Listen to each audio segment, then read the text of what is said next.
From the farthest reaches of the galaxy, the Midwest, you're watching Beyond the Blast Doors live. It's episode 55 of Beyond the Blast Doors. Thank you so much for joining us on this Sunday. It is January 20th, 2019. David Amalotti, your host. I'm all by myself. I'm solo in a way today. David is out of the town.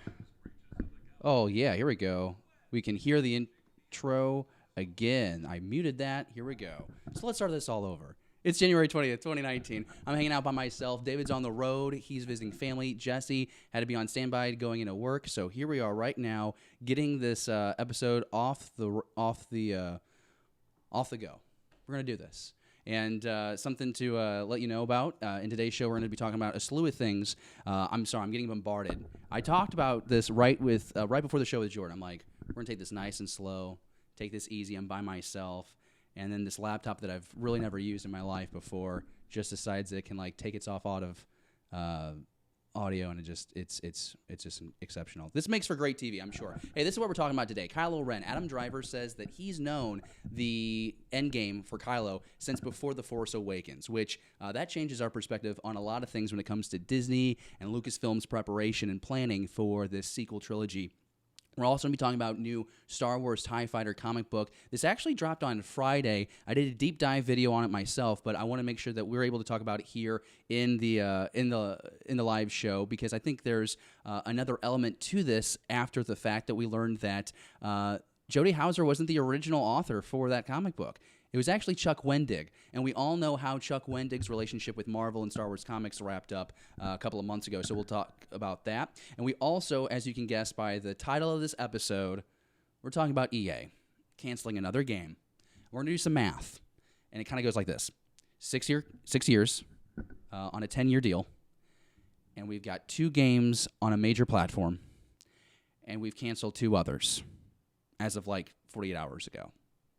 So we're going to talk about how it's incredible that we have more movies in 6 years than we do video games. So that'll be an interesting conversation, a deep dive, staying on target. We'll be sure to get your take on that as well. And we got a slew of other things. I'm actually really excited for Fan Comlink. And speaking of that, we have Ms. P in the live chat. We got Ian Kistler. Ian is our Fan Comlink, our lone Fan Comlink question of the day, but it's a good one. What faction of Star Wars would I like to explore more? Well, I answer that, and I answer it with the mentality of, here's what I think we're most likely going to get in the very near future. So that's the tease, and we'll see if it holds. I think it will. I think it's going to be pretty good. It's going to have a connection to Jon Favreau's Mandalorian.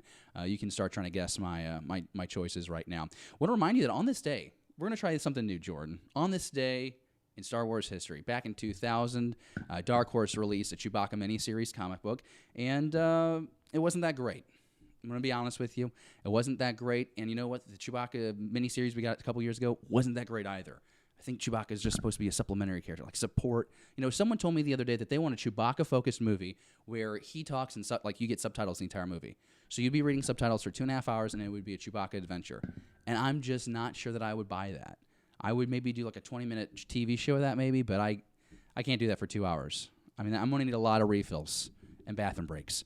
But with that said, hey, episode 55, it's gotten started. It was a rough takeoff out of Mos Eisley, but hey, we're on cruise control right now. Let's dive into Real Talk. Real Talk, the first segment of our show. If you can watch the Star Wars on the screen, we're talking about it in this segment. The first topic in Real Talk today, Star Wars Episode 9, John Boyega teases something visually crazy. Star Wars Episode 9, filming right now, has probably about a month left of production.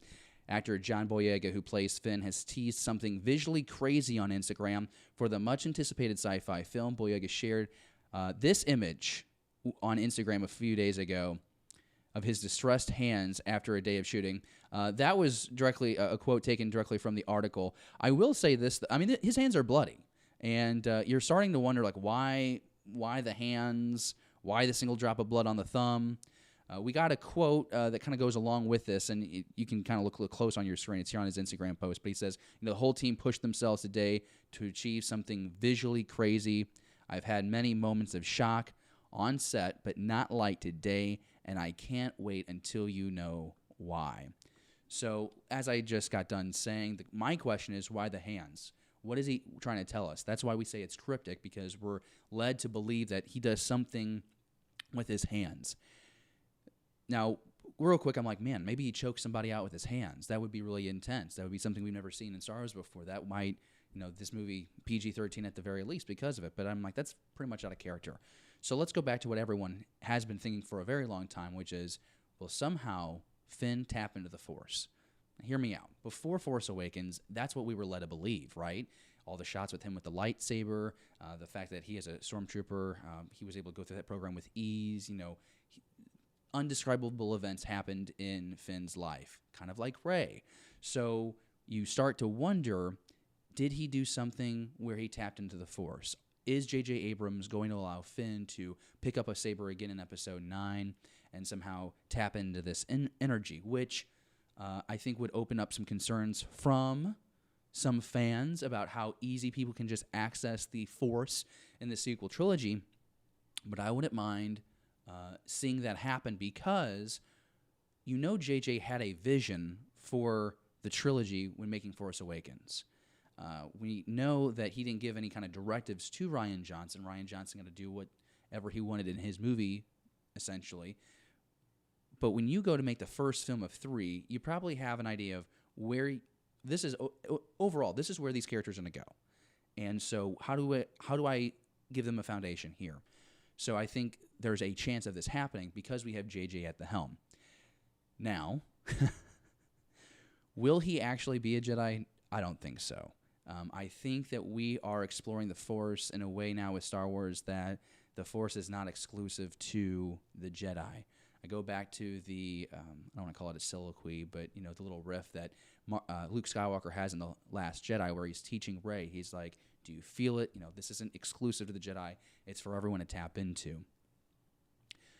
Now, how you explain how people are able to tap into that energy at first, they're probably, if they can learn it on their own, that's cool. But I kind of like the idea that you kind of need a mentor either way to kind of figure out how to control these things happening. But I digress. If he does have the Force, he won't be a Jedi, but he'll be Force sensitive. And that's pretty accurate. I mean, that works with what we've gotten before, right? Go back to Force Awakens. Chirrut, not a Jedi, Guardian of the Whills. He could tap the Force. So I am curious to see, obviously, that John Boyega is a huge fan himself. I mean, everyone has seen his reaction video to The Force Awakens. That first trailer came out, and he's jumping up and down behind the couch. He's losing it with his friends. He can't believe this is real. And that gives me excitement because, he's looking at this just like we are. Like, he wants a fun story. He wants it action-packed.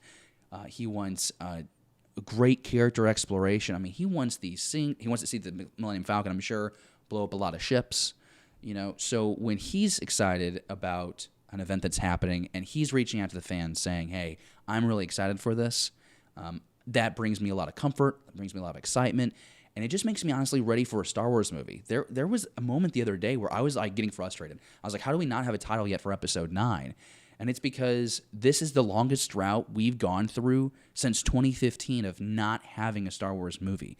And so I'm just ready. I'm just ready to see it. And like he says, he's like, I can't wait for you to know why I am reacting this way. So I want to know what you think about what John Boyega released on his Instagram the other day. What do you make of this image of his hands? Do you think it reveals anything? Do you think it's overhype? Do you think it's misdirect maybe?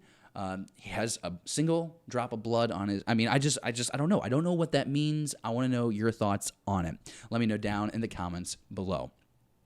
Let's go ahead and check out the live chat real quick. Give some people some shout-outs. I already told you Miss P is hanging out with us. We have Ian Kistler. We got Count Von Strange. He says, what's up? He goes, I can live with it if it does happen, but I'd prefer Finn to just remain an ordinary rebel. I agree because I think Finn's story is interesting enough if he's not a Force user, if he's not a Jedi. We've never had a Stormtrooper defect.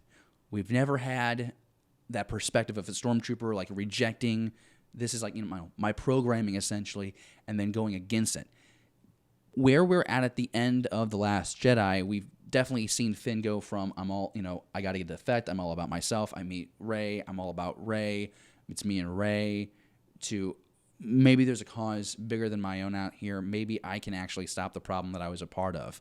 that to me is already a character very rich, very intriguing. I want to spend more time with. We also have a account saying that I could live with him being like Chirrut, though, just Force sensitive, yes. Ian Kistler says Finn is one of my faves, so whatever happens to him, I'm sure I'll be stoked about it. Ian, I think that's a great approach to have. I think we should have no expectation for this movie. I don't want to do the thing where we try and guess what happens in the movie, because I think that creates you go in this with this preconceived notion, this preconceived vision of what this movie will be, and if it doesn't meet that, and you've convinced yourself that that is the movie you want to see, you're going to be disappointed. I think that's happened with a lot of people in The Last Jedi. You know, the rumor was going around, Luke is going to pull a Star Destroyer out of the heavens, and it's going to come crashing down, and it's going to wipe out the First Order, and Kylo Ren's going to get his butt whooped. That's what a lot of people thought was going to happen. From a certain point of view, maybe that did happen, except the Star Destroyer thing did not happen. We have Marie Wilson in the chat, and I'm really excited about her because Far, Far Away Cantina is this blog that she writes for, and she did a great article. I'm going to shout you out, Marie, because I think we need to. A great article on exploring like diversity with like LGBTQ characters in Star Wars, and it was really fascinating. I mean, she really broke this down, went deep, trying to show you characters, not just from the movies, but she goes into the cartoons, she goes into the books, the comics, and I really enjoyed that article, and I've asked her to come on the show at some point. We want to interview her, and we want to talk about, you know, that piece that she wrote, the research she did, and I guess she's still here. So, Marie, I guess you forgive me for the flop of a start to this episode. Oh man, when that mute button came off, I got mad, if you couldn't tell. No, we're having a good time now, though. So, Marie, thanks for joining us. And she says, my take on Chirrut is that he is Force intuitive, not Force sensitive. The book Guardians of the Whills kind of implies that. It's a fine line, though, between the two. I think that's a fair take. I guess my point with that is that we're just seeing more people having they're having more unique relationships with the Force. Up until we got to Force Awakens, I don't know for you, but for me at least, my understanding was that the Jedi were trained and they used this power to try and bring safety to the galaxy. And then when we get like Rogue One and Force Awakens, and well, of course, obviously the Sith used the Force not for good things, but you know, we get to Rogue One and we're getting these like neutral characters. I don't want to say gray characters. You know, I'm not a big fan of the idea of gray Jedi, but you know, you have gray characters, and they have, you know, more.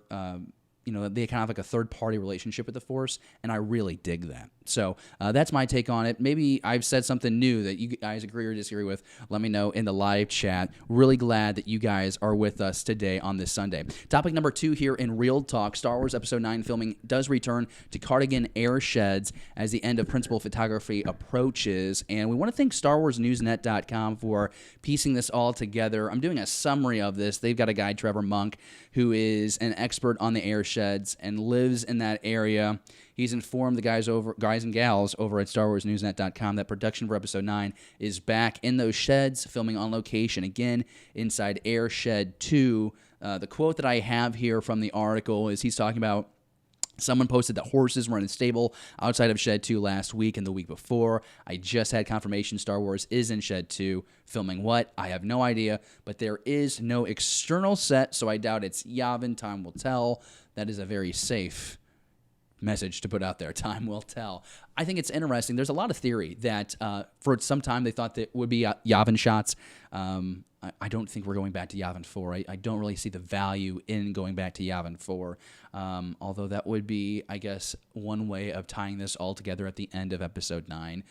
Some people believe that they're constructing the Millennium Falcon inside of there, doing some last shots. There was a rumor going around that Mark Hamill has been seen with no beard around the production set, so the idea that maybe they're doing flashbacks. Maybe they're going to be showing a younger Mark Hamill. I think that could be very interesting. But again, that's all rumor. That's all speculation. Nothing confirmed. But knowing that production is about a month wrapped up is really exciting because, as I just mentioned a few moments ago, it's fun to think of where JJ is taking this because he has that opportunity to come back and wrap this story up as he maybe envisioned when he was doing The Force Awakens. And I'm going to be honest, even after The Force Awakens, I didn't expect JJ to be directing another one of these trilogies. Like I thought he was going to start it, and I thought they would have 3 different directors for these 3 different films. And then there's that whole thing like, hey, JJ, do you want to do it? No, I'm taking a break. And then boom, Rian Johnson came out and he had a script. It was really convenient. And then Last Jedi comes out, and then he's just beat because he's just been doing this movie for a couple years, and they're like, yeah, Ryan, you want to take the third one? No, I want to take a break. JJ's back in the helm. He's doing the third and final movie of the Star Wars saga. So I'm really excited just to see what little bits they're going to be dropping now from the movie. I think the fact that we're getting this close to the end of production, this just gets me excited for what's to come, which is the inevitable. Here's the title, and here's some footage. Let your imagination run wild. Now, like I know, I just said I don't want to speculate what the events are in this movie. I just know that there's going to be a lightsaber battle, there's going to be a space battle, there might be a ground battle, there's going to be a couple kisses, there's going to be a lot of hugging, and there's going to be some death. I think that those are all things that we can assume will be in this last movie. But I do want to see those first couple of clips. And, the way I look at it is this. How could we get that title? I believe Force Awakens came out in a tweet, and then The Last Jedi, Rogue One. There were announcements on StarWars.com. We're getting close to the Super Bowl. For about 3 months now, I've been saying it's coming out Super Bowl weekend. It's going to be great, but I've been wrong about that before. Because Star Wars, Lucasfilm, Disney does not need the 100 million people watching the Super Bowl to let everybody know that there's a Star Wars movie coming out. Like when the trailer is going to drop, people are going to know about it. But my argument would be, because this is the longest route we've had of a Star Wars movie in the last, since 2012 when Disney purchased it. We first got Force Awakens in 2015, Rogue One after that. You know the order of these movies. Maybe it's not a bad idea for Disney to drop it with the Super Bowl and drop it during halftime.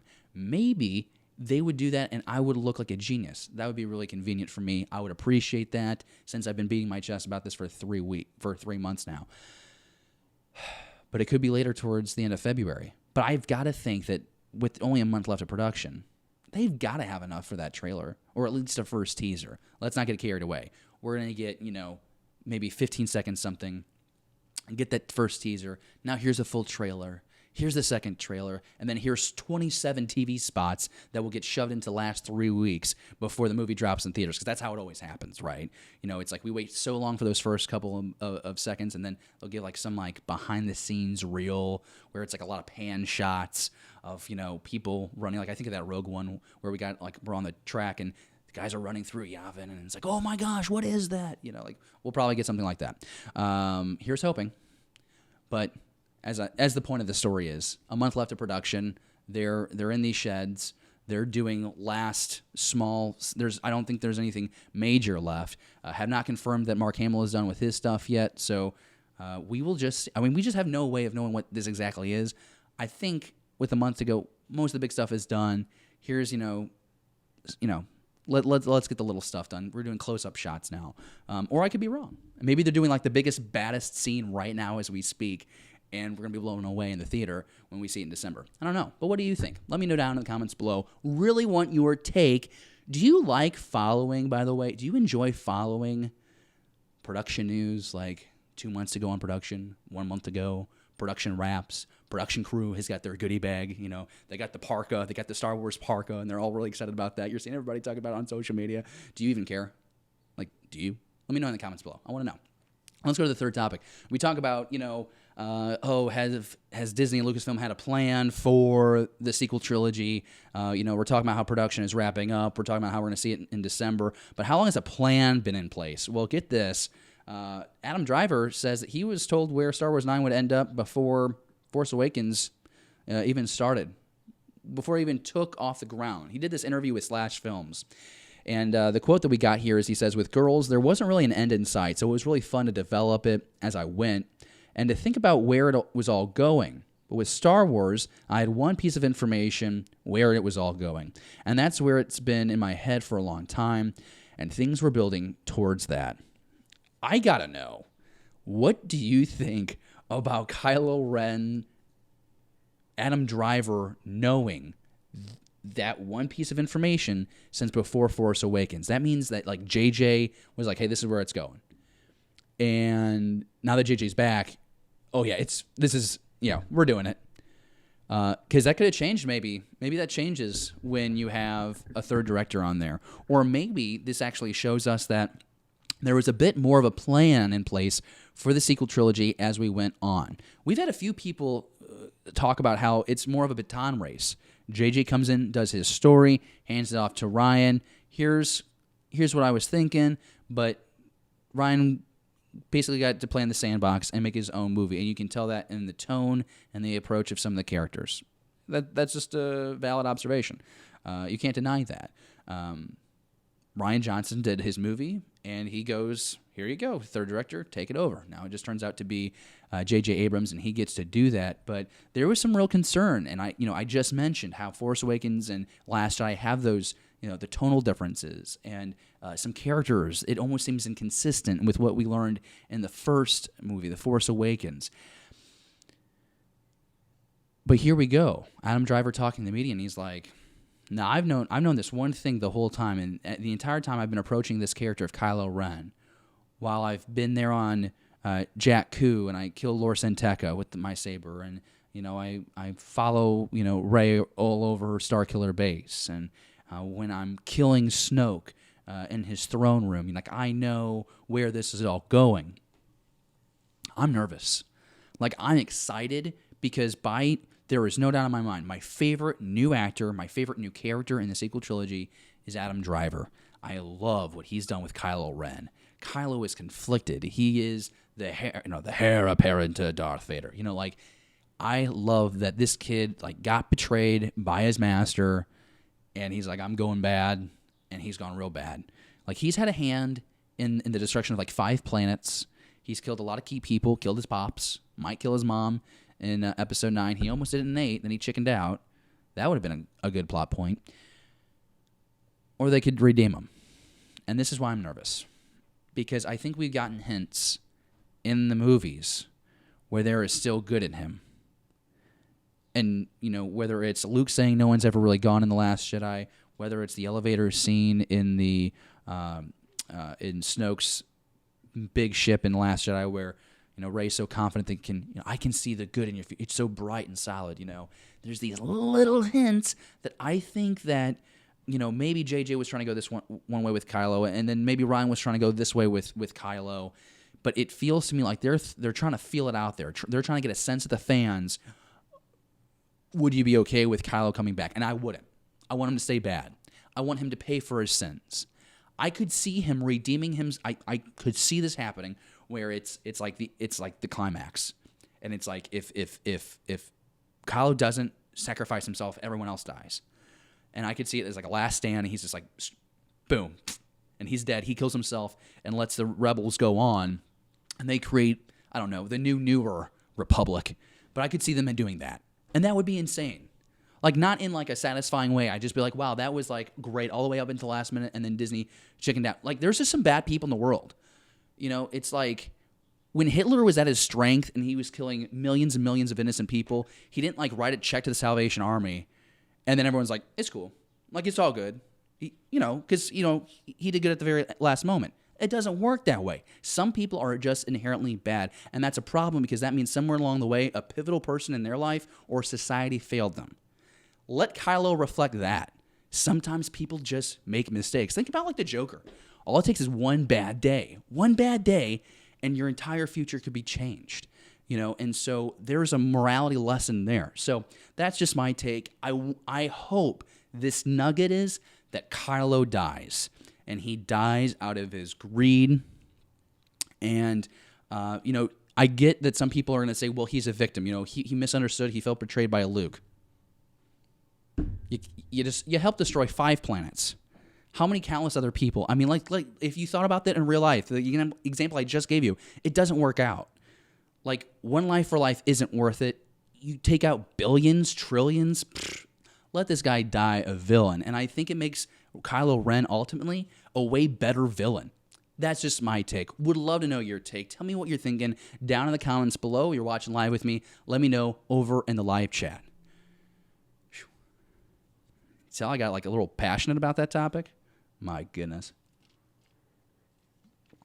Like I said, I just want to keep this a real casual conversation, But I got a couple hot takes. Like, I'm feeling a little feisty today.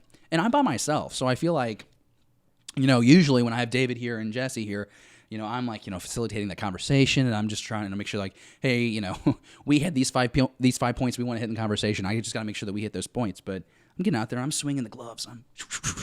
Let's go ahead and take a dive into the live chat here, because we're actually blowing up here on a Sunday morn. It's January 20th, 2019, episode 55 of Beyond the Blast Doors. Glad you're with us. All About Comics jumps in. He says, showed up at the right time. Discovery Bay Comics is here. Did I get the time right on the spot? Discovery Bay, Jose, I think you did. I trust that you did.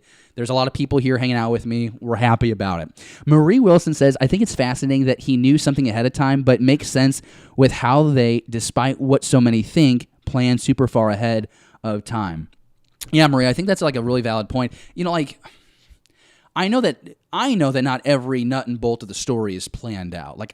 George Lucas, there's so many documentaries that have covered this, and the books that discuss this, where it's like, he wrote this big thing, and he took the middle chunk, and he's like, this is going to be 4, 5, and 6, and we're here, and we're going to kind of get here. But there were things changed. Like, originally, Leia wasn't, Luke and Leia weren't brothers. I think Han was like a green alien or something. There were a lot of variances. It evolved as the story kind of progressed. But there was a bit of a structure there. And maybe, I don't know, maybe that was so successful. Like, when I think of the original trilogy and compared to the success of that compared to the prequel trilogy, I wonder if the difference was that, George does that first movie, but he stepped back for Empire and Return, and I think he was on there as executive producer and screenwriter, but he had Irvin Kershner come in and do direct Empire, for example. And I think that you get that collaboration, and certain things evolved a certain way because that's what had to happen for the story. So I want to make sure that I get that clear. I'm not saying Disney should have had everything spelt out, or Lucasfilm should have had everything spelt out, but there is a vibe because how the story was continued from Force Awakens to Last Jedi, kind of how the freedoms that we're learning that the directors got to tell their story. That's why I think some fans have an uneasiness.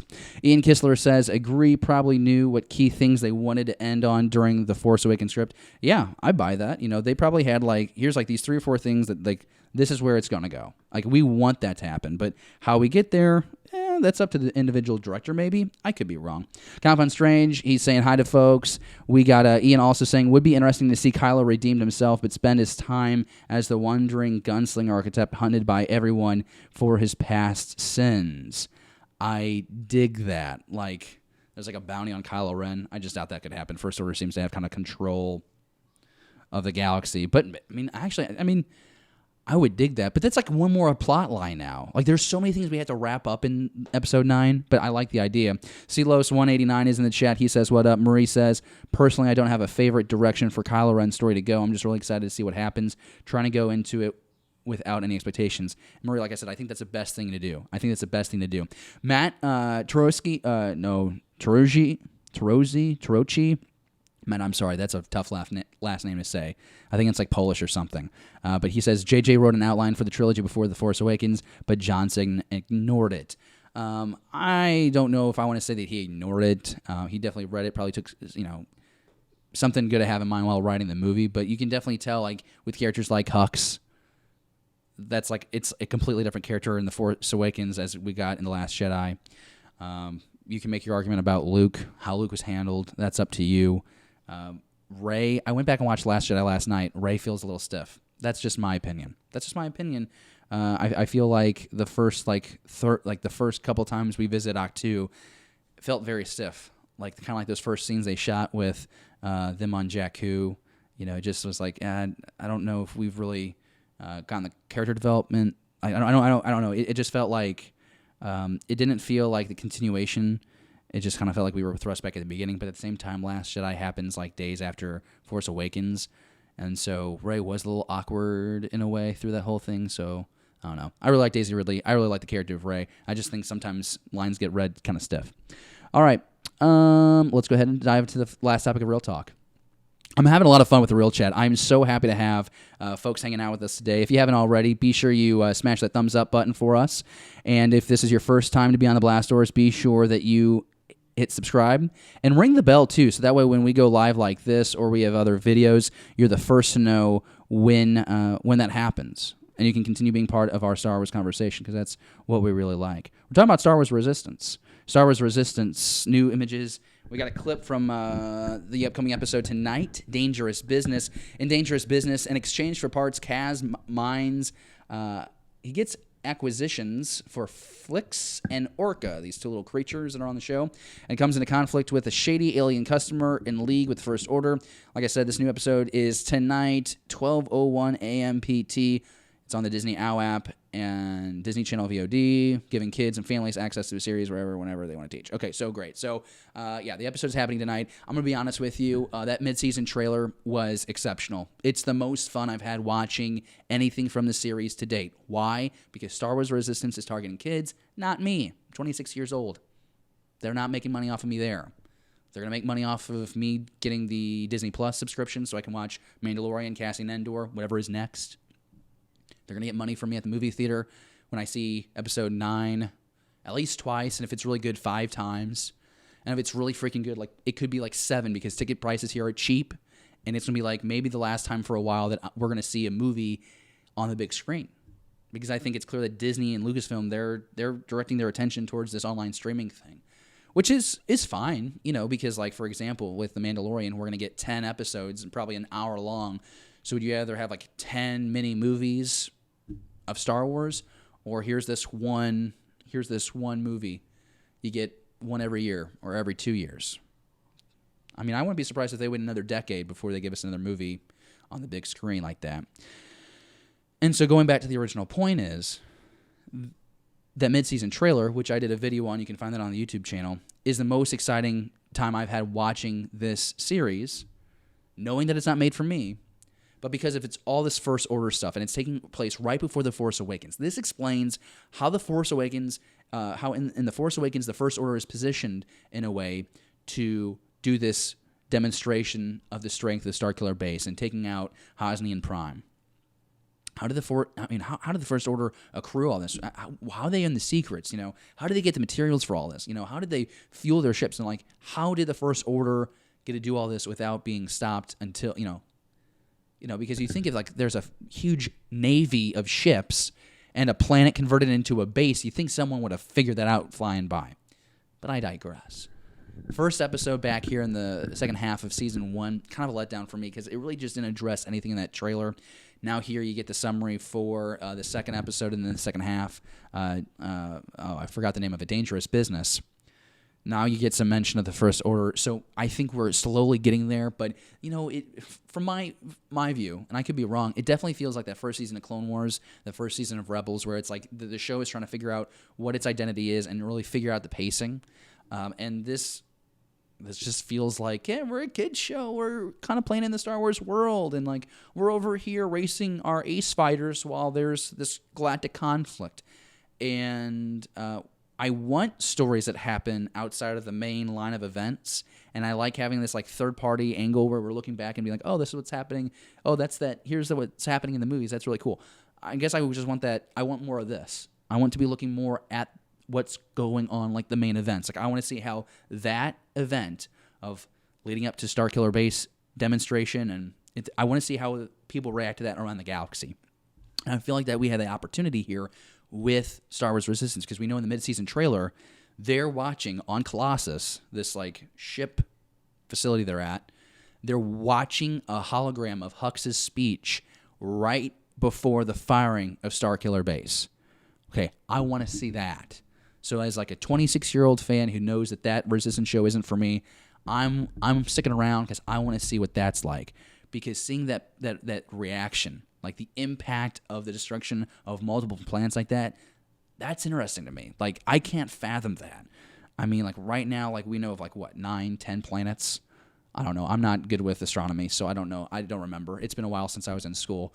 But, we don't have that threat. There's no, Starkiller Base that's going to blow up Mars tomorrow. We're not living in that world. So That's what I want to see so much in the Star Wars Resistance. So if you're watching, let me know down in the comments below. If you're watching me live, watching this episode 55 live, let me know in the live chat. That is going to do it for Real Talk on this Sunday morning. My goodness, that was 35 straight minutes of knocking that stuff out. Feels really good. We're going to take a quick break, but when we return, Pages, Pixels, Pieces, a lot of comic book Star Wars news in the last couple of days. We're going to break it down. It's all next right here on Beyond the Blast Doors. All wings report in. Brand new Beyond the Blast Door collector pins are now in stock. Help spread the word about the Beyond the Blast Door Star Wars conversation by picking up a brand new exclusive show pin. Pins are only $8. Order and pay online at beyondtheblastdoors.com. Movies, TV, comics, toys, cosplay. Beyond the Blast Doors, a Star Wars conversation.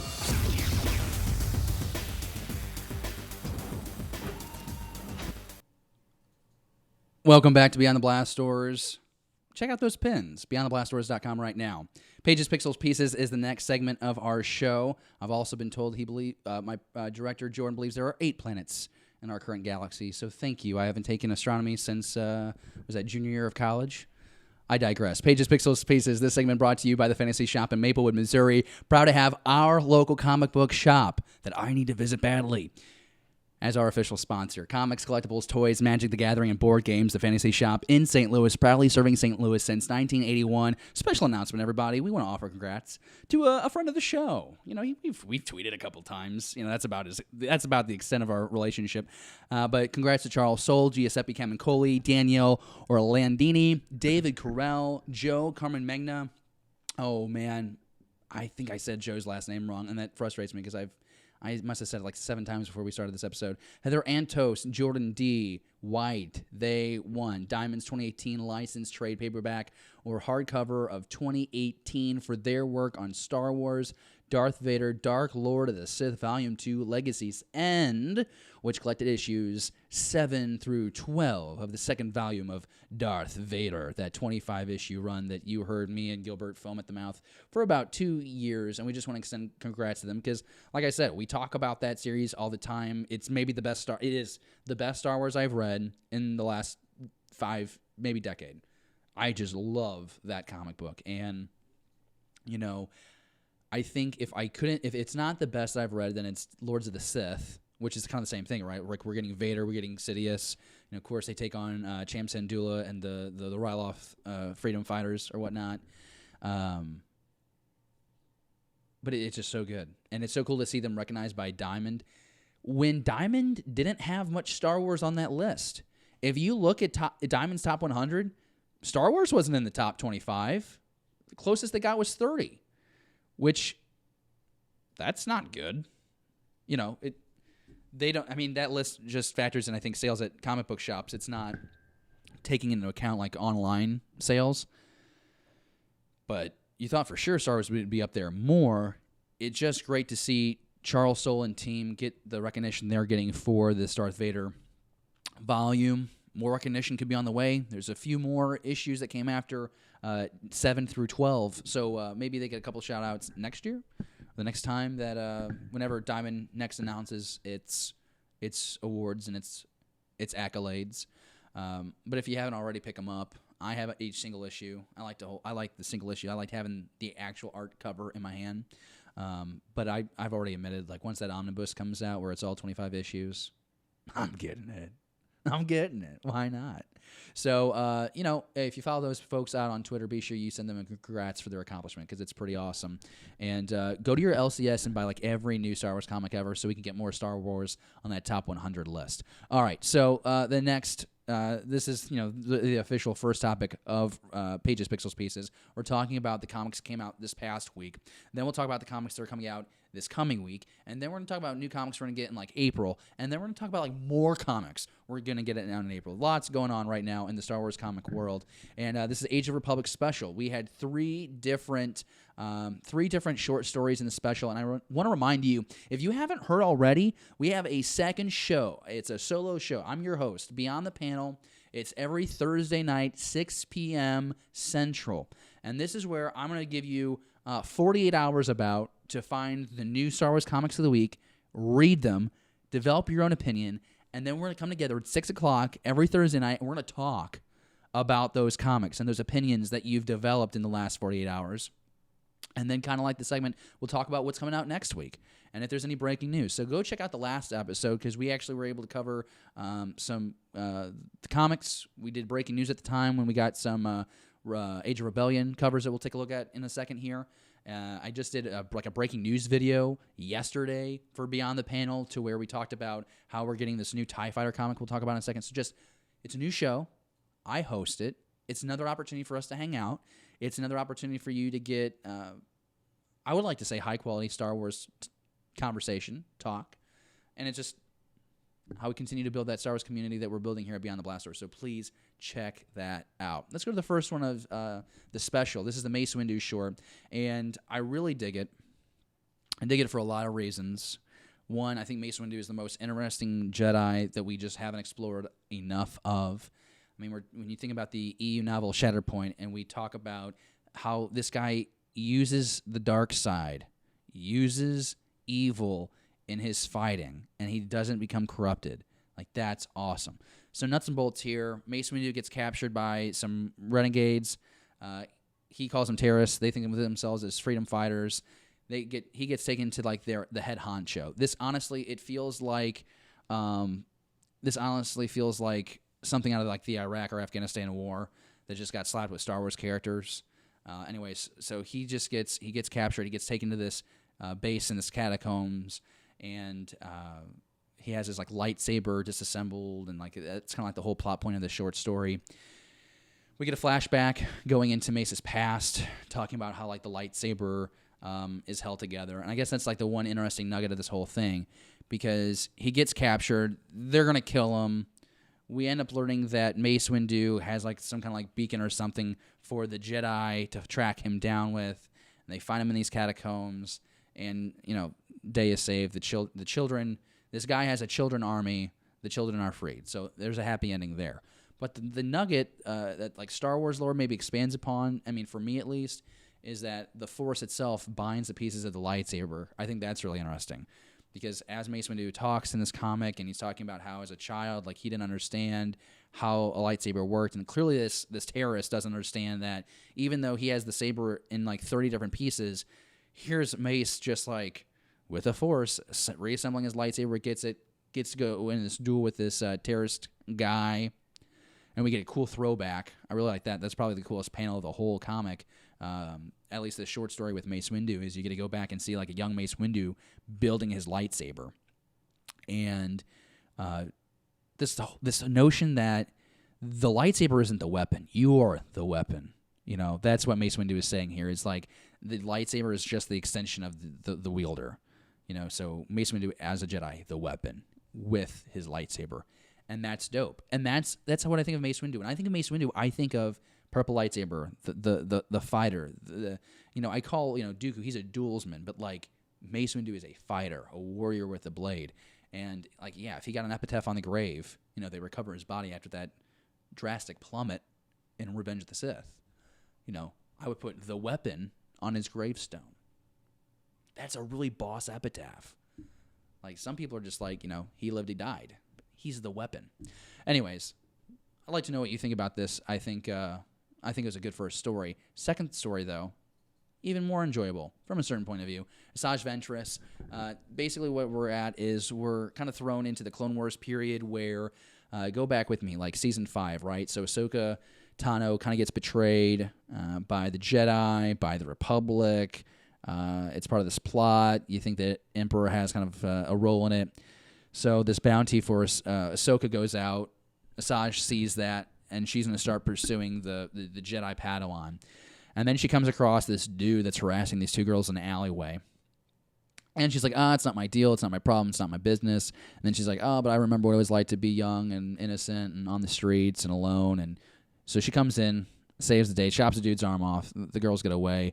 To me, it's interesting, though, because it shows that Ventress is not... She's not good. She's not bad. She's out there for her own. She's the anti-hero, right? But, she starts out as a Sith. She and Dooku meet on the planet Rat Attack. That was something from the micro-series Clone Wars in 2003. They brought that over to the new Clone Wars cartoon.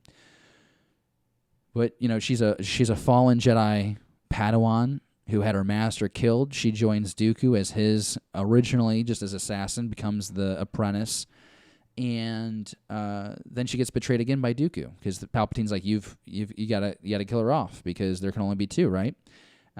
Which is funny because then the plot continues on there. He gets Savage Opress, who ends up working just for Asajj, because Savage Opress comes from the Night Sisters. So and that obviously blows up in Dooku's face too. So it's just pretty funny. But no, I enjoyed the short story. I thought it was a lot of fun. I think it was fun for me because it showed that conflict in Asajj. Like she can make a selfless decision. And there's more exploration of her character. If you haven't read it yet, the novel Dark Disciple, she teams up with her lover, Quinlan Voss, and that's a good book. It's on my shelf. I've flipped through it a few times or so. You should, too. It's a good book. Last one here, Rex and Jar Jar team up in the 501st+1, and this was like the one I was the most hesitant about because you're seeing everyone talk about it. You're seeing Jar Jar Binks with a lightsaber, okay? I talked about this on Beyond the Panel the other day, on Thursday night. I just was like, they gave him a damn lightsaber, and so what happens is they're on the planet Mimban, I believe, and there's this battle ensuing. 504, the troopers are just getting their butts kicked. They fall back. Rex decides that he's going to go out by himself and try and take over this separatist base, so that way he doesn't lose any more lives. Okay, that's noble, and that's very Captain Rex of him. Okay, so he goes out. And he gets cornered by all these droids. And he's going to die. He's going to die. He's trying to fight him off. He's going to die. And then this crimson blue lightsaber comes through the panel. It's Jar Jar Binks with a lightsaber in his hand. And you're like, holy cow, that is the coolest thing I could have ever imagined that character doing. And then the next panel, it's slipping out of his hands. It's like, ooh, slippery. And I'm like, dang it, we had one moment. It was so great. There was so much potential. You're like, where did he get this lightsaber? He didn't obviously build that lightsaber. He's not a Jedi. All the Sith Jar Jar Binks theorists out there are just cringing right now. No, he got it from a fallen Jedi a few pages back who died in the battle, which was kind of like the key mark. It's like the Jedi died. Okay, well, if the Jedi's dead, we got to fall back. I thought it was still good. I think it's fun. I think any exploration of the character of Jar Jar is fine. I always say this from the very beginning. If he wasn't like the clown character that he was in the prequel movies, like if they would have given him a different voice with subtitles, something maybe deeper, less comedic, I know he was for the kids. But if they would have done any other approach, I think people are fine with that character. But I think it's kind of like what we're getting now. The people who grew up with the OT looked at Jar Jar and were like, although I was fine with it. Like, I don't know. I was binge watching the original trilogy for 4 years before Phantom came out, and I love it all. It's all great. I love it all. For example, like I'm going to get the Anakin and Sabobo pod racer set. Someone reached out to me and was like, hey, you want this? I'm like, yeah. And so we're going to do that for a LEGO Live build. We do those on the channel now, too. Check them out. What do you think about these three mini stories in the Age of Republic special comic book? I will let me know in the comments below. If you're watching live chat, watch on the rewind, give me a comment down below. I want to know what you're thinking. If you're not reading these Age of Republic comics yet, you've really got to. I know that coming out, we have the Anakin, we have the Dooku, we've got a few other comics in this Age of Republic line that we are going to get in the very near future. And on your screen, just letting you know, next week, this is what we're getting, Star Wars number 60. This is the cover.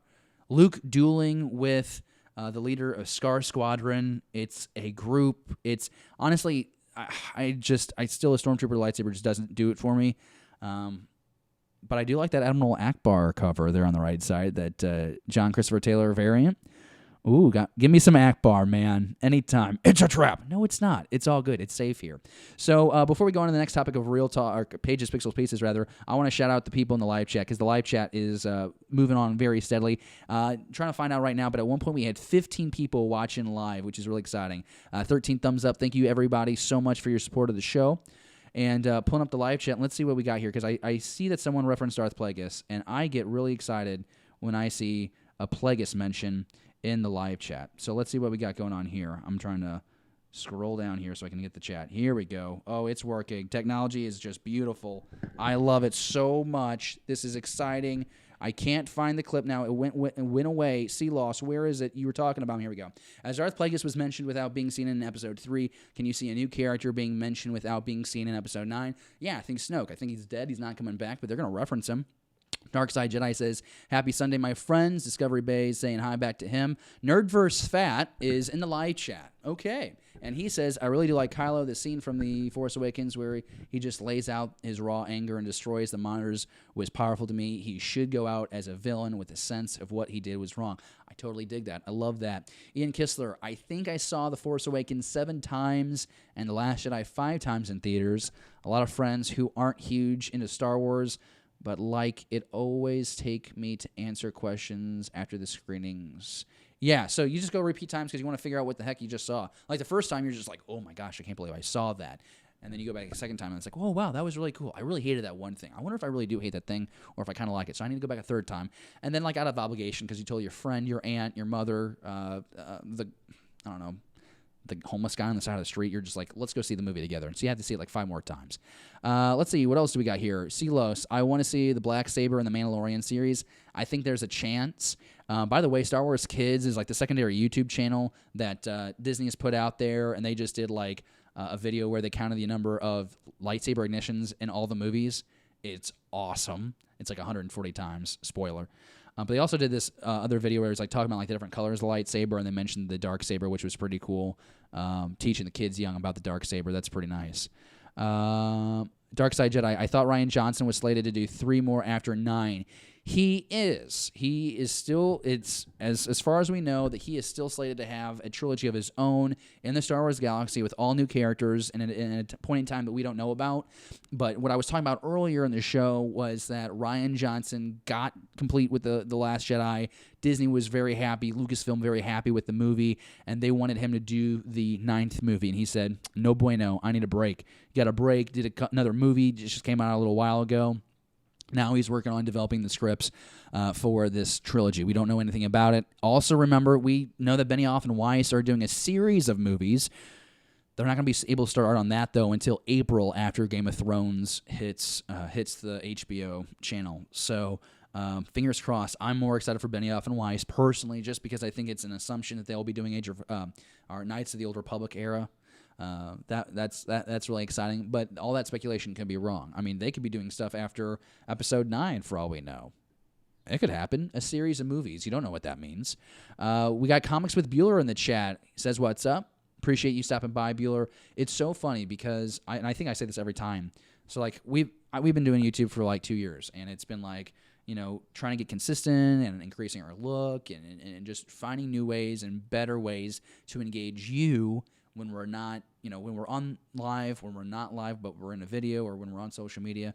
Bueller started like, I don't know, like what, 6 months after we did, and he brings the perfect balance of comic book knowledge, personality, and just like a ton of content, and he's blown up. His channel is having a lot of great success, and I'm so happy for you. He just lost a very important person in his life, and he took some time away. And it was really cool to see how like the YouTube community, like the comic book community that we're part of, like we're from all over the country, all over the world, and it was really cool seeing all the people reaching out to him with positive vibes. So, you know, Comic, I know that Bueller, I know that you're still going through some pain, but just really glad that you're back and glad to know that you're doing well. Ian Kistler says, astronomy lesson of the day: the strongest stars have hearts of Kyber. Nice Rogue One reference.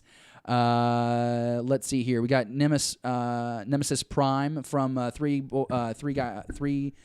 Men in a Basement. I don't know why I stumbled over that so much. They gave us that great act of kindness a couple days ago. 35 minutes straight. Just killed it. Just give it a thumbs up. There we go. Well, I'm trying to do a good job of hitting the live chat and going through this because, like I said, I want this to be casual. And there's only been a couple times I've seen where Jordan, my director, is just wanting to smash his head on the desk because I keep going off of tangents. But I just want to have fun. We're still under an hour for the episode, so we're having a great time. Although we are closing in on that hour. We got CeeLo saying that I'm holding it down. I appreciate that because at times I feel like I'm crashing this into the planet's core. We got Dark Side Jedi. Charles Soule is an amazing writer. Check out Letter 44. A lot of people also talk about his Daredevil run. He did Poe Dameron in Star Wars. He did that Obi-Wan Anakin miniseries, a 5-issue miniseries several years ago that was stellar. And I'm going to throw it out there. Charles Soule to take over the main Star Wars run, now that we know that Kieran Gillen is off the run after like issue 67 or 68, Charles Soule for Star Wars to helm that main line. You heard it here. Okay, great new series, David. Yeah, thank you, Discovery. I think he's talking about Beyond the Panel. Just really, a lot of people that check us out like the Star Wars comics. They either like the comics because they read them a lot and they want to go deep into them, or they're too busy, they can't stay up to them. So we do that secondary show so you can get the nuts and bolts and you get some conversation. So everybody wins. Marie Wilson, I love that special comic. All 3 shorts were exceptional in my opinion. Marie, I think you're exceptional. That's why I want you on the show. But no, they are. They're fun adventures. They're fun Star Wars. And what I liked about them is all 3 looked different. They were all 3 different perspectives. You could tell in the writing, and they all really worked. It's a great time to be a Star Wars comic reader because there's so much talent that's on these projects. It's insane. You can complain about all the collusion with, not collusion, that's not the right word. Like, Marvel in general is producing a lot of comics, and it's hard for me to follow. But Star Wars, I'm fine with it. Good variety. We'll talk about new comics in just a little bit. Let's see what else we have real quick. I want to give everybody some love. Celos wants Dirge. That's not going to happen, man. That's just not going to happen. Celos, hell yeah. Mace survived that fall. He could survive that fall in Episode 3. There's a chance. Star Wars Theory is doing that fan film, Vader Shards of the Past. Episode 1's been out. There's been a whole saga about it. Warner Chappell claimed it. Then they got their claim. They took the claim off because Disney stepped in, whatever. Or Lucasfilm stepped in. Episode 2 is going to have Mace Windu dueling Vader. Be ready for that. It's going to be beautiful. It's why in a couple of weeks we're going to do an episode that's completely dedicated to fan films. That's right. We're going to tell you the 10 best fan films you don't know about, and then you're going to check out after that episode. All right.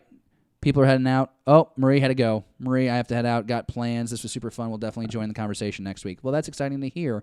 And looks like people are just kind of coming and going, which is exciting. C. Woodard in the live chat. We got Ryan Bullock.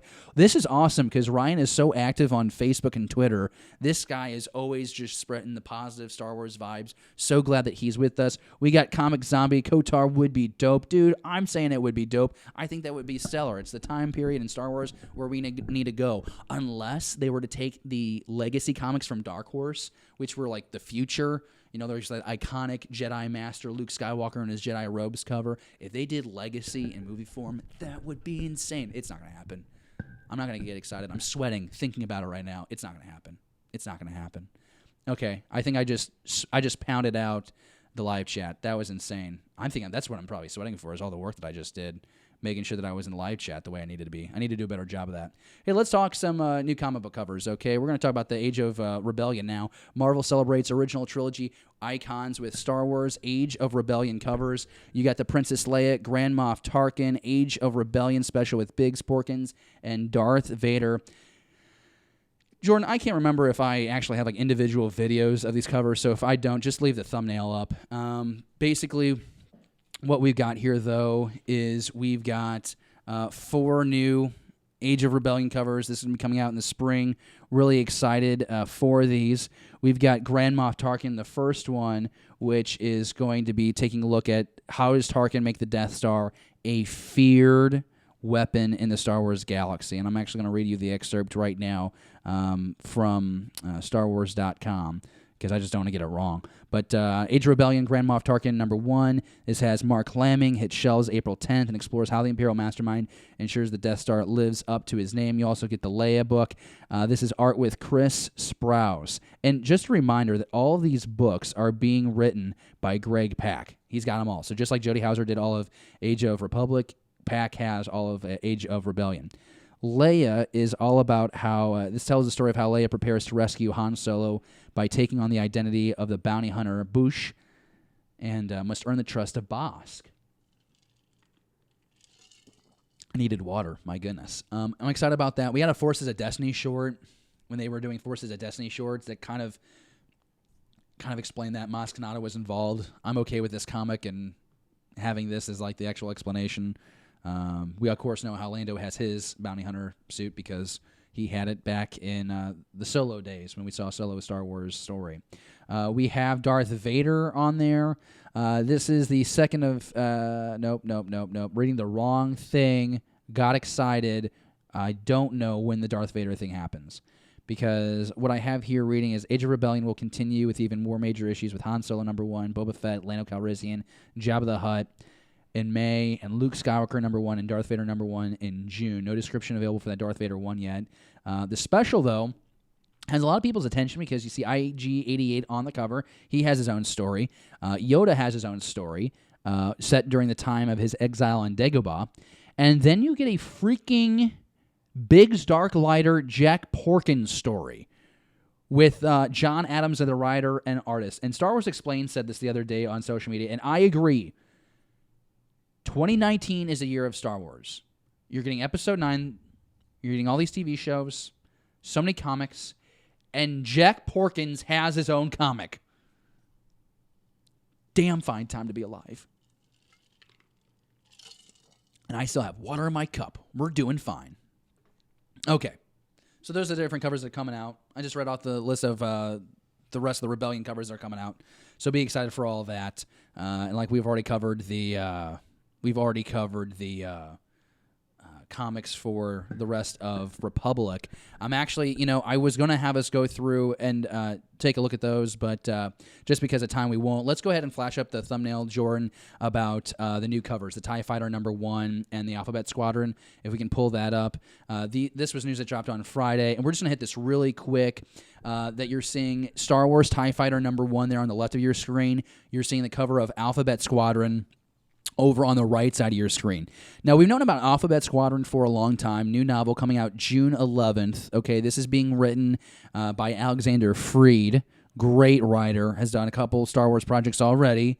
Really excited about this. I thought this was a kid's book. No. This is legit. Alphabet Squadron is a novel that's coming out that's going to be, has X-Wings and U-Wings, the B-Wings, the Y-Wings, the A-Wings. You see that on the cover. They're going to be taking on this, they're going to be hunting down this elite squadron of Imperial TIE Fighter pilots. Let's go to that comic now, which you're seeing on your screen. On the left side of your screen, you see that? Okay, so this comes out in April. Dope cover.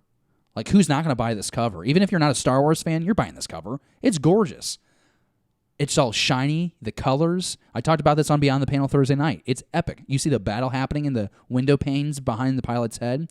The TIE Fighter, the X-Wing fighter in the lenses of the pilots, that's just insane. This comes out in April, and this is I think it's going to be 5-issue miniseries talking about this Shadow Wing. Shadow Wing is this group of elite TIE Fighter pilots. We're in the last moments of the Galactic Empire. Both these stories happen immediately after Return of the Jedi, so a great point in the Star Wars timeline that we haven't explored a lot yet. We get to check that out. I'm pumped. I do a deeper dive on this. Do we have that thumbnail, Jordan, of the thumbnail of that one? There we go. Boom. This thumbnail, this video. Look for that on the channel after the episode wraps up. I do a little bit deeper of a dive. I do want to mention that we have, real quick, a tweet from Del Rey that kind of gives us some background on the cover character for Alphabet Squadron. Her name is Kira, I think. I'm not sure how to pronounce this name. I'm almost embarrassed by how terrible that was. But that's what I'm going to go with. She flies an X-Wing fighter. She's Alphabet Squadron. And really, we just pulled that up because I needed her name. Or is it Eureka? No, Rika Quayle? I don't know. That's all I know. I think the real controversy in this, and this is what I want to bring up because I didn't have this on Thursday night when I started doing this. Shout out to Genome Presence in the live chat. Silos is still with me. Ian Kistler, Comic Zombie. Glad to have you folks with me. We get this tweet from Chuck Wendig now. So apparently, he just comes out of nowhere on Twitter and he's like, he retweets Star Wars tweet about Imperial TIE Fighter #1. And he's like, by the way, this was that other project that I was originally writing, or to that effect. And to me, it kind of feels like a Kanye moment. Let me explain. On this same image, you look down at the sub-tweets that he puts out there, right? He's like, now I'm sure Jody Houser's going to do a great time, but I'm just putting it out there because at the time when I was fired, everyone knew I was working on a second project. They thought I was working on a novel. No, I was working on this comic book series. And it honestly, this is like Kanye West and freaking Taylor Swift. It's like, hold on, Jody. Congratulations on helming this project that everybody's going to be buying in April. Everyone's going to be obsessed about. We haven't had a comic and novel crossover yet in Star Wars. This is like history in a way in this Disney era of canon. But before you take that over, I just want everybody to know this was mine first. I like Chuck Wendig. I really like his Aftermath trilogy. I think that this was probably an innocent, like, hey, I'm just clarifying. But a lot of people are taking it bad, and it's not hard to see why. I'm bummed out we don't have Chuck Wendig writing Marvel Star Wars right now. Hopefully that means he can still write the novels. Del Rey and Marvel, obviously not the same company. But it kind of felt like for a moment we were upstaging her. And I don't think right now we should be like praising Jodie Houser because she's giving us gold week after week with these Age of Republic stories. She did the Thrawn book adaptation. She did the Rogue One comic adaptation. She's killing it.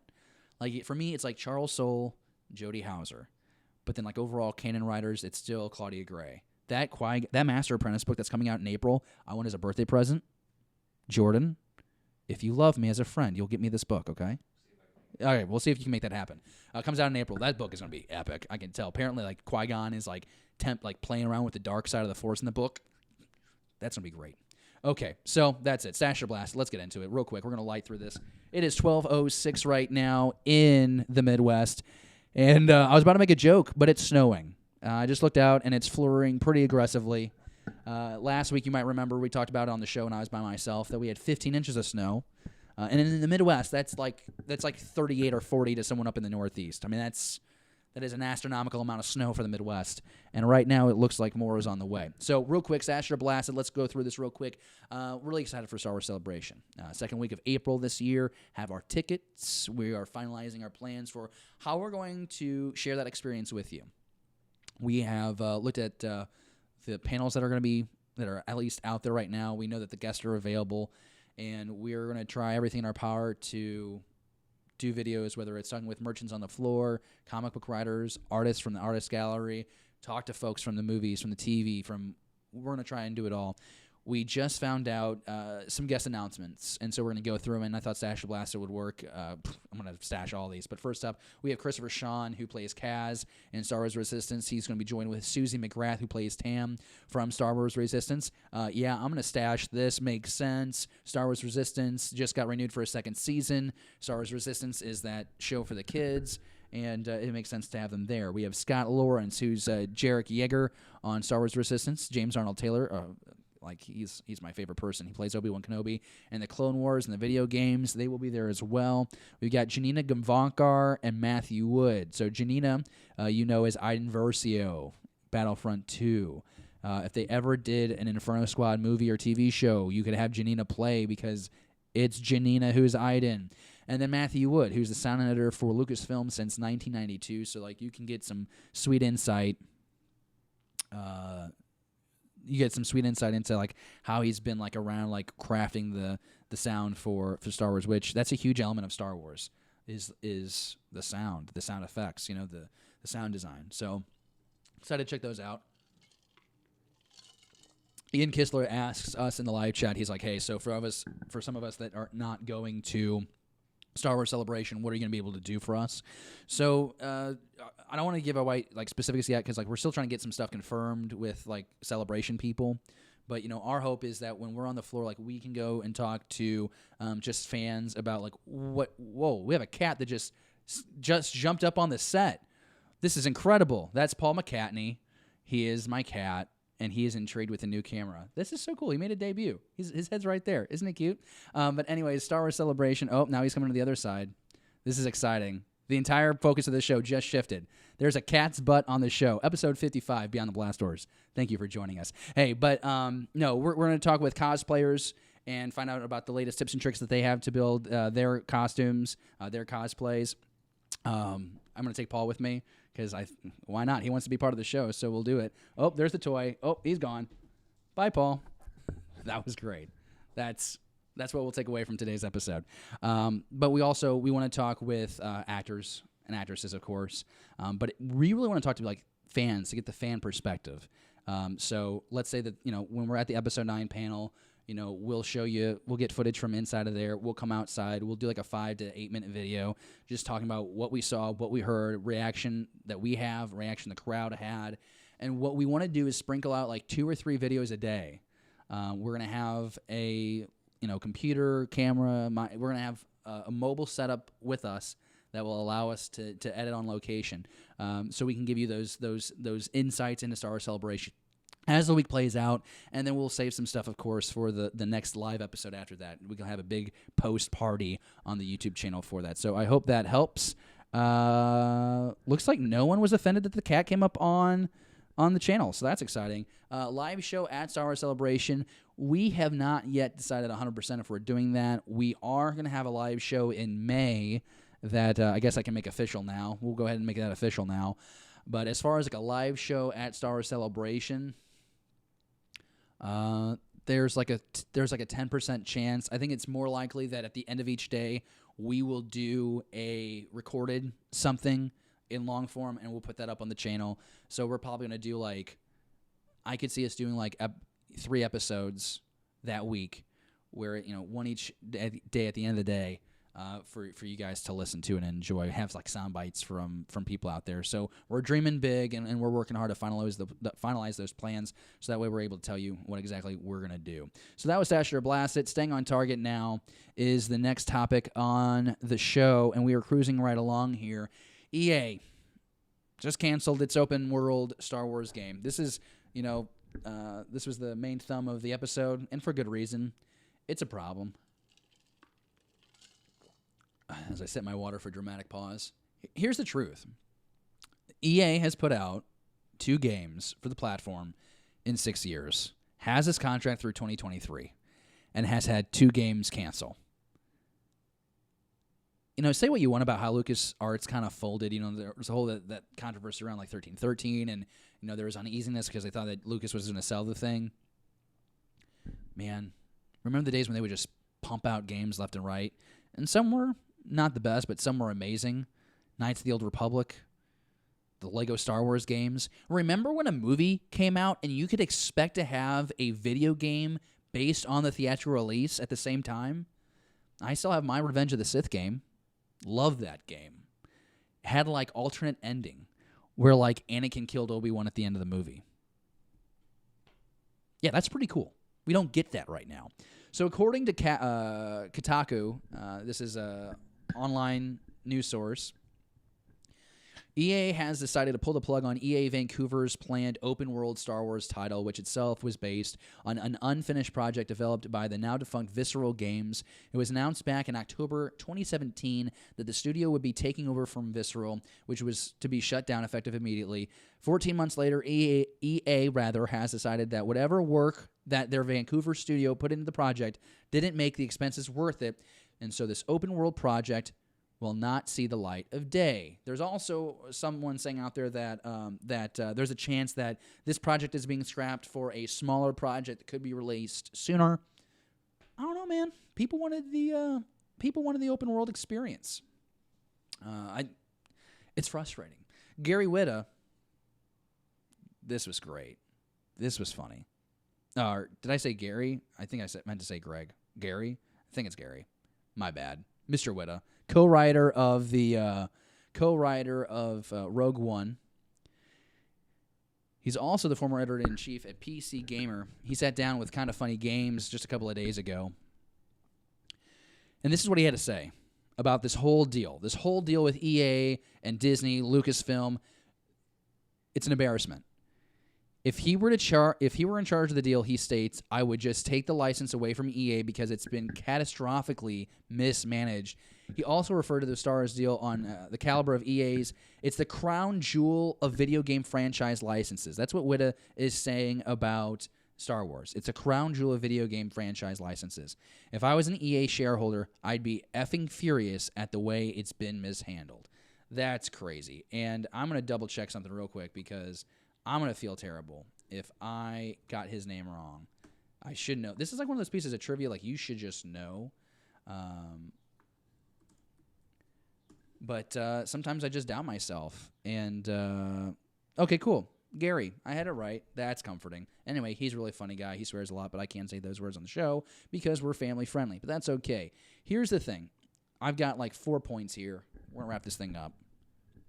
Oh, yeah. Ian's talking to live chat about the Fallen Order, Jedi Fallen Order video game. Yeah, we're going to talk about that in a little bit. CeeLo says Lucasfilm should just cancel the contract with EA. Jordan, not going to disagree with you. Here's the thing. Resources could be invested in a different project. That's like one of the first things mentioned here. And I also want to shout out Star Wars News again because they broke some of this down too. Smaller project, okay, that's fine. There's rumors of a solo video game that was in development. That never obviously happened. There's this video game codenamed Ragtag. Okay, we're not going to see the light of day now. I'm not really all that concerned about. Not as much as this cat that like just keeps jumping up in frame, and like people care more about the cat than me. But that's okay. No, you can't have my water, Paul. Okay, so then so that's my first point is that just redirecting resources to a smaller project doesn't do it for me, because that means maybe is it a lesser quality game? Is it a rushed game? Are we just trying to – here we go. Paul, I'll help you out. There we go. All right, we got him off the table. There we go. It's okay. He stuck the landing. It's all good. I don't want a rush project. That's the last thing that we want as Star Wars fans is we want a really good video game. So, like I mentioned before, what happened to the Visceral project known as Ragtag? This was that solo video game. I don't know, but it's too late for it now. Solo came out last May. I think having a video game to complement the theatrical release could have only have helped the success of that movie. Had a lot of factors working against itself. No marketing. Solo wasn't marketed. Bob Iger even came out and said that Infinity War was the priority. We've confirmed with multiple people that people at like Target and Walmart, those box stores, they weren't allowed to put Star Wars on the end of the shelves. It had to be all Infinity War. See, Disney owning everything isn't sometimes always the best thing, right? We're getting a lot more Star Wars. That's good. But when it's competing against itself, it's going to pick the Infinity War before it picks the Star Wars. I mean, that's what happened. There's no denying. Bob Iger even came out and said it. He even came out and said that he regrets moving Solo to May. Should have left it in December like Lucasfilm wanted. I'm getting a little heated because I want more video games. Paul's in timeout. Paul McCartney's stretching out now. Such a long cat. Such a pain in my side. 2 games, 6 years. That's not good math for those hanging out. Those spend some time with us. 2 games in 6 years, it's pretty pitiful. Somehow we've gotten, what? Force Awakens, Rogue One, Last Jedi, Solo. Now we'll get Episode 9. 5 movies in the same amount of time. That is insane. Like, I never thought that was possible. We used to get, like, a new game every, 18 months? And there's just too much focus on the mobile game, which I know isn't EA, but that doesn't do it for me. When people come out and say, oh, well, there's been a lot of video games, but they're on the mobile device, stop it. Okay, we're going to get a next-gen gaming system here in the next 2 years, next 3 years, next 4 years. In the near future, it's going to happen. And there better be a Star Wars game on that new platform ready to go. Or, for me at least, I'm not going to have a reason to buy it. 2 games that hit the store shelves, 2 games that have been canceled within the last 2 years. So you can't. What is EA doing for us that's worth worth Lucasfilm and Disney keeping this contract? Because I look at Star Wars Battlefront 1 and there was no story at all. It was just online play. And then I look at Battlefront 2, which had an incredible campaign, but the microtransactions overclouded everything. And it was so bad that Disney Lucasfilm executives had to get involved and tell EA to knock it off. That's insane to me.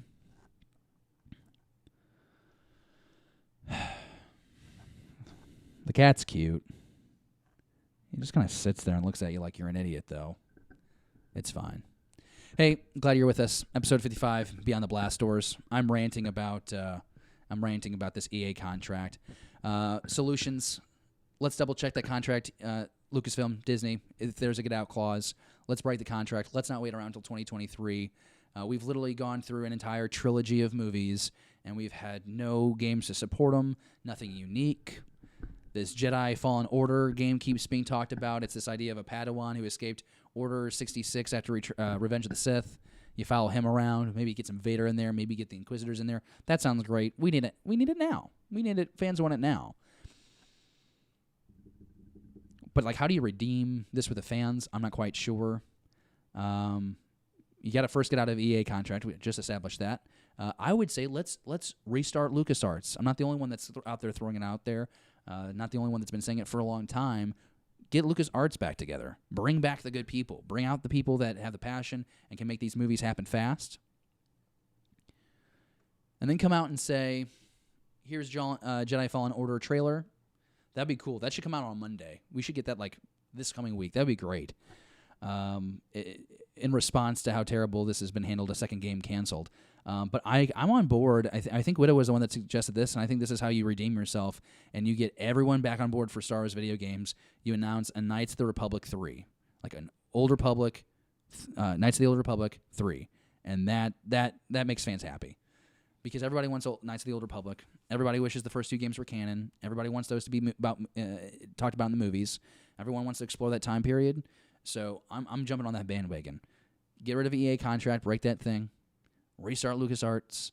Let's get Knights of the Old Republic 3 going. And now everyone's happy. Maybe that makes everybody happy. I'm not sure. But I just want more. I mean, it's like when StarWars.com puts out an article about Star Wars Battlegrounds, the RPG that was built off the Age of Empires 2 engine, and like everyone's freaking out about that. Maybe that's a sign that there's still definitely a desire for those kind of games. Maybe there's a desire to revisit those games. Maybe that the fans are, you beat the 10-hour campaign for Battlefront 2. You can play online, and a lot of people still do play online. But a lot of fans, too, just go back and keep playing the TIE Fighter, the Dark Shadows, the Lego Star Wars games, Knights of the Old Republic, the Kyle Katarn video games, That's just my take. I'm done ranting about it. What do you think about it? Let me know in the live chat if you're watching on the Rewind. Let me a comment down below. It just seems like everybody is kind of on the same page with me. Ian liked the campaign, likes the multiplayer on Battlefront 2, but we need new and different gaming experiences. CeeLo says, let Paul be your special guest this week. I feel like he already allowed himself. I think he already took on that title. He kind of invited himself, just kind of like barged right in. But we kept the cat butt off the show. So, like, I'm cool with that. Like, I'm cool with that. Comic Zombie. Open worlds are the thing right now. People feel like they're getting their money's worth. You know what's interesting about that open world game, too, is the fact that EA looked at what had been done. Like, they've looked at this footage out of Vancouver, right? And they're like, it feels too much like this other game. When the other game was led by the guy they hired to make this open world Star Wars game. So why would you hire the guy that did that game to make this game if you didn't want him to make a game that looked like that game? You follow my logic? All right. Let's move on to the last segment of the show. We're going to knock this one out of the park because we're going a little long, and I've got a Buffalo Wild Wings date with the GF, and I've got to get to work, and I got to get a show on for the 10 o'clock newscast. And Jordan has a life, too. He has responsibilities, but it's just so much fun hanging out. Fan Comlink. Ian asks, what is an unknown faction in Star Wars you would like to explore more? Ian Kistler just happens to be in the live chat with us, so he gets a front row seat in a way to hear me answer this question. And I just want to say thanks to everyone hanging out in the live chat while this episode goes out live. We're live every Sunday morning, 11 a.m. Central. But if you're catching us on the Rewind, I want to get your thoughts on this. Okay, so there's the obvious factions, right, that I can't pick. The Jedi, the Sith, the Empire, the Rebellion, the Republic, the Separatists, the First Order, the Resistance, right?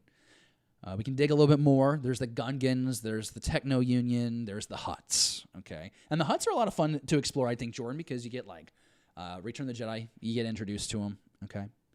You get some Hutt action in the Phantom Menace.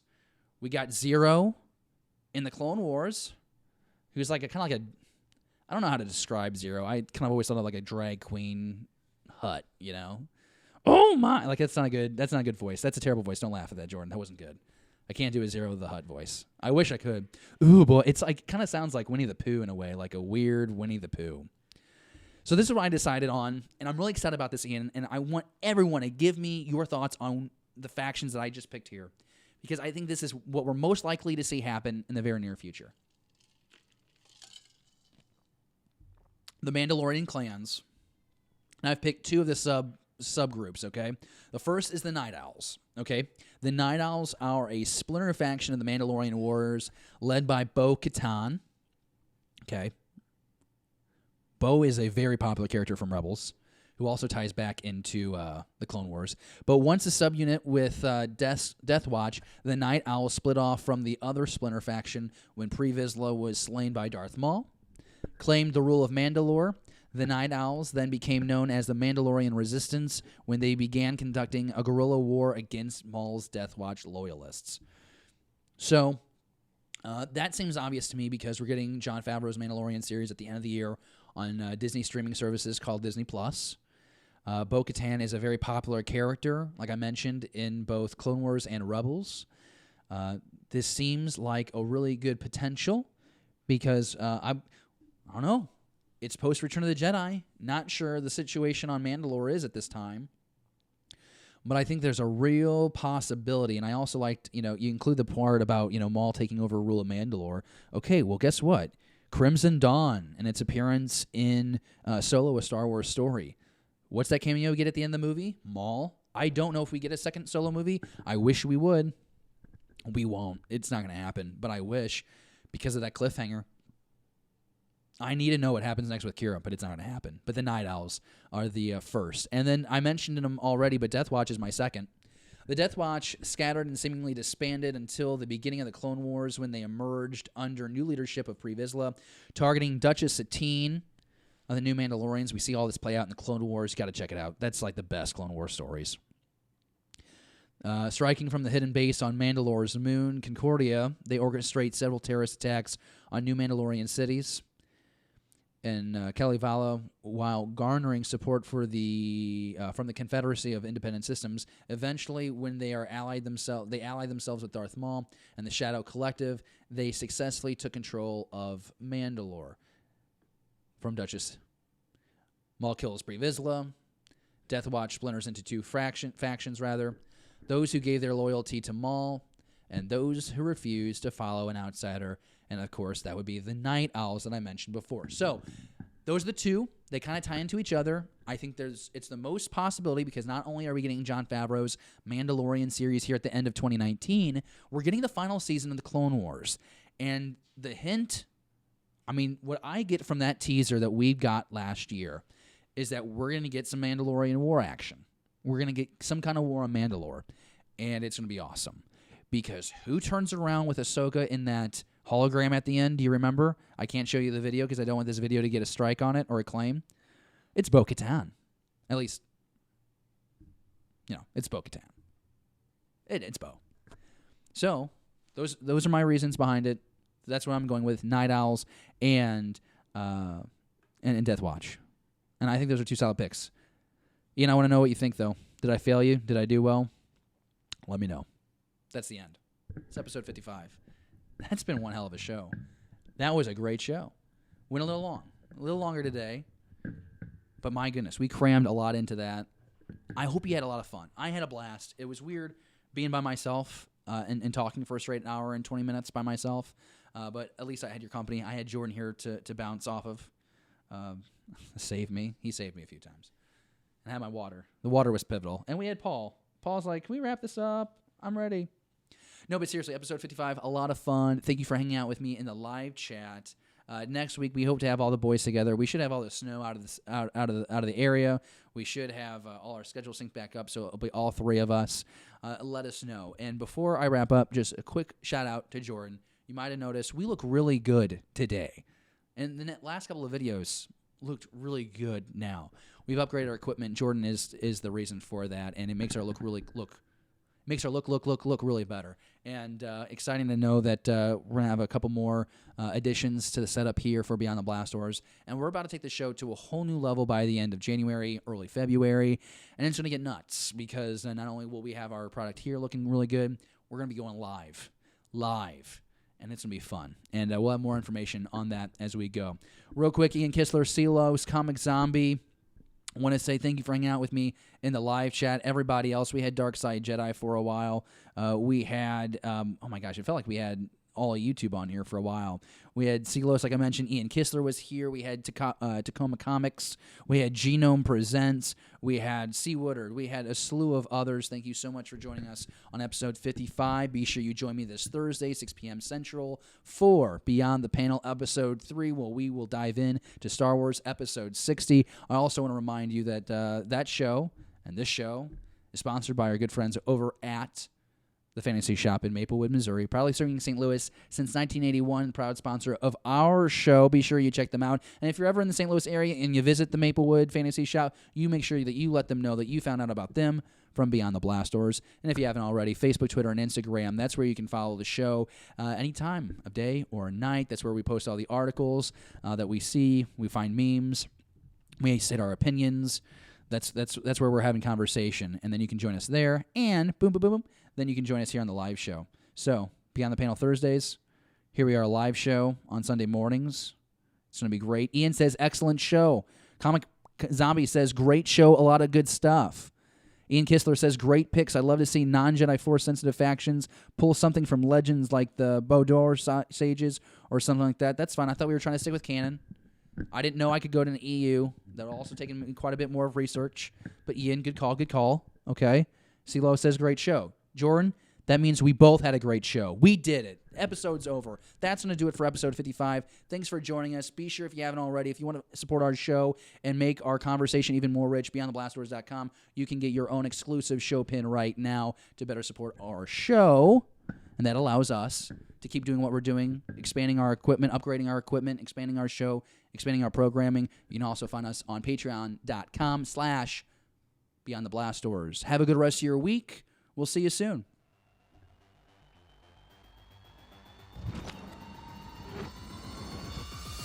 Thank you for watching Beyond the Blast Doors. Be sure to subscribe to our channel. Don't forget, give us a thumbs up and leave a comment. Beyond the Blast Doors, a Star Wars conversation.